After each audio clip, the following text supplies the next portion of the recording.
Halo, perkenalkan nama saya Agra dan ini adalah Luffy. Salam. Good.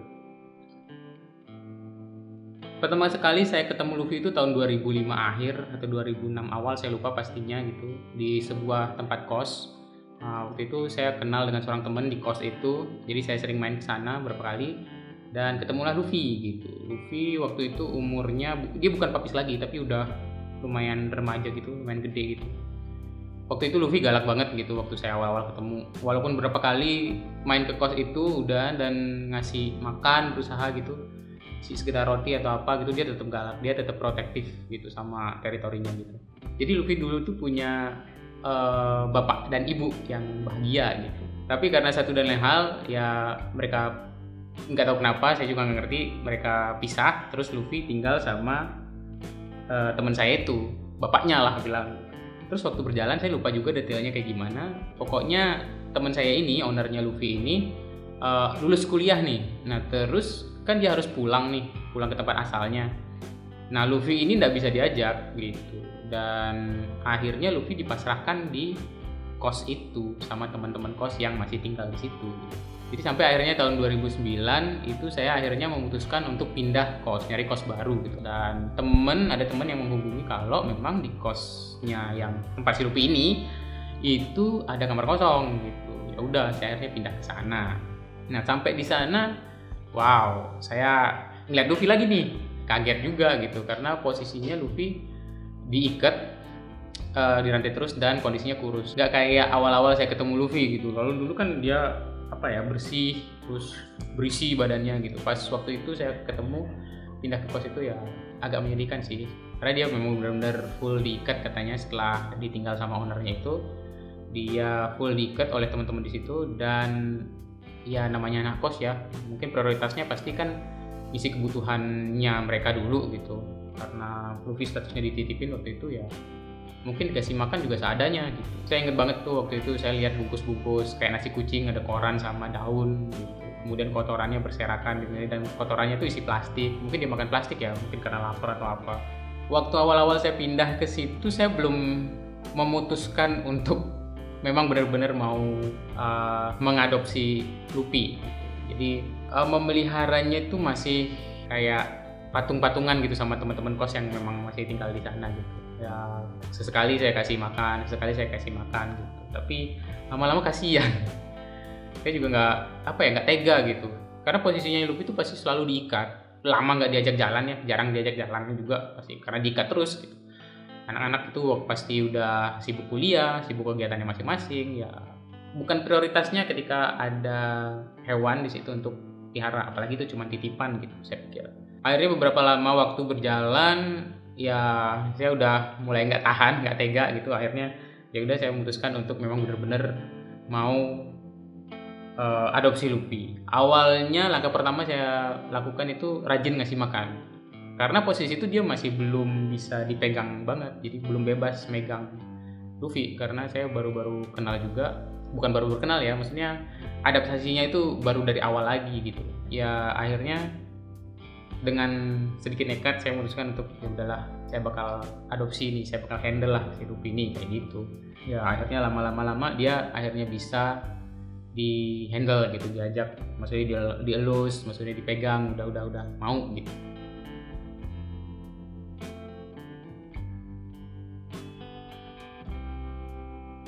Pengalaman yang agak menyedihkan itu ya sama Luffy.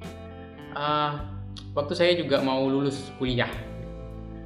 Jadi waktu itu saya lulus kuliah tahun 2010. Nah itu saya harus pulang kan ke Bali gitu. Dan posisinya dia memang susah untuk untuk dibikinin surat dan sebagainya. Saya juga belum tahu waktu itu prosesnya kayak gimana. Mau dibawa ke Bali juga susah kayaknya. Terus ada juga yang ngasih tahu itu nanti kalau di pelabuhan, di penyeberangan itu nanti malah diambil gitu. Saya kan takut juga gitu. Itu momen-momen yang paling menyedihkan lah buat saya waktu itu, harus ninggalin Luffy. Jadi situasi yang sama itu menimpa Luffy 2 kali gitu. Pertama ketika ownernya yang pertama itu ninggalin dia ke Bali, kemudian saya juga melakukan dosa lah saya bilang. dosa yang sama gitu ke Luffy, karena saya dapetin kepercayaannya dia ketika saya memutuskan untuk mengadopsi dia waktu saya tinggal di kos itu. Kemudian dengan saya lulus, saya harus pulang, ya mau nggak mau itu saya harus ninggalin dia lagi gitu. Jadi waktu saya pulang itu yang benar-benar saya nggak mau ngelihat mukanya Luffy waktu itu, jadi saya langsung gitu aja pergi.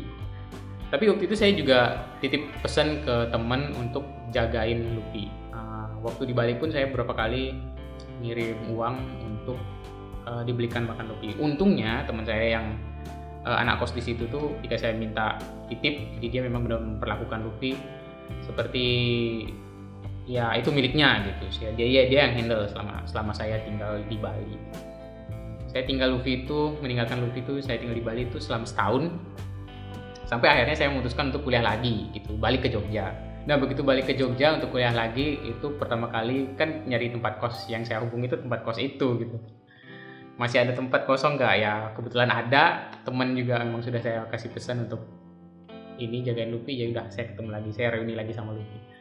Pertama kali nyampe di kos itu ketemu Luffy, astaga, itu momen yang apa ya? Itu momen yang nggak bisa diungkapkan lah pokoknya. Dia ngeliatin saya gitu, seneng banget gitu, kayak bahagia banget sampai dia lari-lari guling-guling gitu ke ketemu saya gitu. Jadi itu kayak apa ya, ya gitulah, nggak bisa diomongin pakai kata-kata. Yang ada di pikiran saya cuman ya oke, saya nggak akan melakukan kesalahan yang sama lagi. Maksudnya saya nggak akan ninggalin Luffy lagi dengan kondisi seperti itu, karena ya dia sudah mengalami peristiwa itu 2 kali gitu, ditinggalkan gitu aja gitu, jadi 2 kali. Jadi ya saat saya balik ke kos itu saya bilang ya saya nggak akan ninggalin Luffy lagi. Pokoknya kalau saya pindah, saya pasti akan usahakan untuk bawa Luffy kemanapun. Ya sebenarnya banyak banget ya kasus-kasus serupa gitu. Jadi saya pikir ya Luffy mungkin salah satu yang beruntung gitu, karena akhirnya dia punya keluarga lagi. Di luar sana tuh banyak banget yang ketika dia ngekos tuh pengen pelihara anjing gitu, akhirnya pelihara, tapi setelah lulus akhirnya ditinggal gitu aja. Anjingnya nggak tahu, nggak keurus, atau cuma dititipin, atau mungkin jangan-jangan malah dijual lagi gitu. Kalau saya boleh saranin sih, kalau buat temen-temen yang masih berstatus mahasiswa dan ngekos gitu, ya apa ya, kalau kalian mau pelihara hewan, sebaiknya kalian pikir dulu gitu, tanggung jawab kedepannya kayak gimana. Nanti kalau kalian lulus, apakah kalian stay di Jogja atau harus kalian balik? Nah nanti peliharaan kalian tuh gimana gitu. Jadi jangka panjangnya juga harus dipikirin gitu. Karena melihara hewan gak cuma seneng-seneng aja, gak cuma cukup ngasih makan gitu aja, nggak kayak gitu. Jadi banyak hal yang harus dipertimbangkan gitu. Kedepannya dia kayak gimana, kesehatannya kayak gimana, teruruskah dia gitu, dan apakah nanti keberadaannya dia itu mengganggu teman-teman kos atau lingkungan setempat kalian tinggal di sekitar itu gitu kan. Intinya kalau kalian mau melihara hewan, tanggung jawab. Kalau emang nggak siap dengan hal-hal itu, lebih baik jangan, lebih baik nggak usah pelihara kaktus saja mungkin ya. Apalagi beli di pasar hewan gitu. Sebenarnya kalau beli hewan di pasar hewan itu, saya pribadi kurang serp gitu, nggak cocok gitu, karena apa ya, hewan-hewan ini kayak barang di situ, bukan seperti makhluk yang punya nyawa gitu. Kalau menurut saya pribadi gitu. Jadi kalau memang kalian udah siap, benar-benar siap untuk melihara hewan, lebih baik adopsi itu jauh lebih baik gitu, karena kalian membantu hewan-hewan yang terlantar. Karena toh memang banyak sekali hewan-hewan terlantar yang perlu rumah, perlu keluarga gitu. Jadi saya rasa adopsi adalah pilihan yang paling cocok lah, paling masuk akal lah. Ya mungkin itu, kalau kalian punya hewan, kayak punya kucing, anjing gitu, jaga baik-baik, jaga kesehatannya, sayangi sepenuh hati. Jangan pernah ditinggalkan, walaupun gimana pun kondisinya, jangan pernah ditinggalkan. Ya udah gitu, dadah.